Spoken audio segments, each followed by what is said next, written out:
I've been thinking a lot about liminal space in this season of Lent and how yoga has really become a spiritual discipline for me to recognize all the ways in which I feel like I'm in the in between and in between the already and the not yet, the waiting period, the place where we are betwixt and between, I've even heard it said.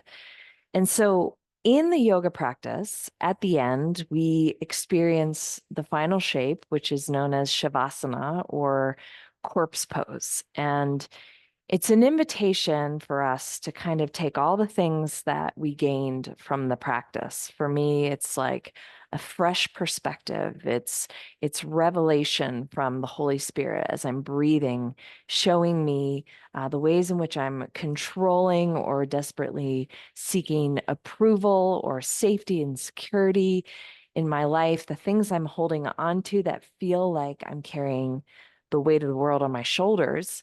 And it's an invitation for me to let those things die. They're not serving my mind space. They're not serving my nervous system. They're not true most of the time. They're not true. And so I put them down and roll to the side into the fetal position.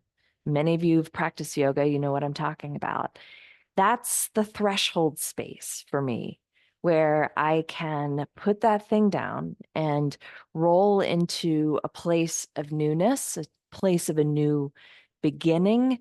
It's a place where I can posture myself in a childlike faith, right? The fetal position. And from there, rise up a new creation. The old is gone and the new is come. So this threshold place is kind of like what happens when the caterpillar moves from into the chrysalis and has that waiting space. It feels dark sometimes. Richard Rohr wrote, sometimes we have to allow ourselves to be drawn into sacred space, into liminality. All transformation takes place here. It's the realm where God can best use us because our false certitudes are finally out of the way. This is a sacred place where the old world is able to fall apart and the bigger world is revealed. If we don't encounter liminal space in our lives, we start idealizing normalcy. The threshold is God's waiting room. We are taught openness and patience as we come to expect an appointment with the divine doctor. So I just want to close this idea of the old passes away and the new has come. It's kind of like we are being transformed from glory to glory. And this prayer by Jan Richardson really struck me today.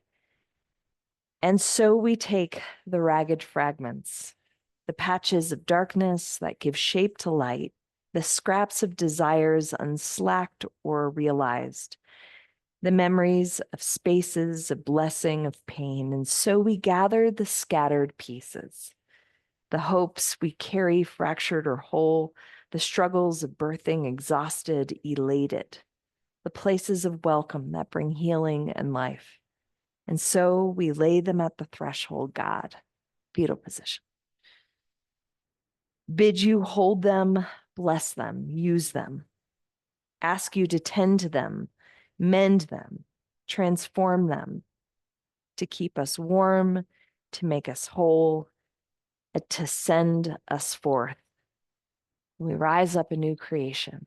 The old is gone, the new has come, and we walk this out, transformed into our lives day after day. And that's why this practice is so meaningful to me as a spiritual discipline. I hope that was helpful to you if you are in a waiting season.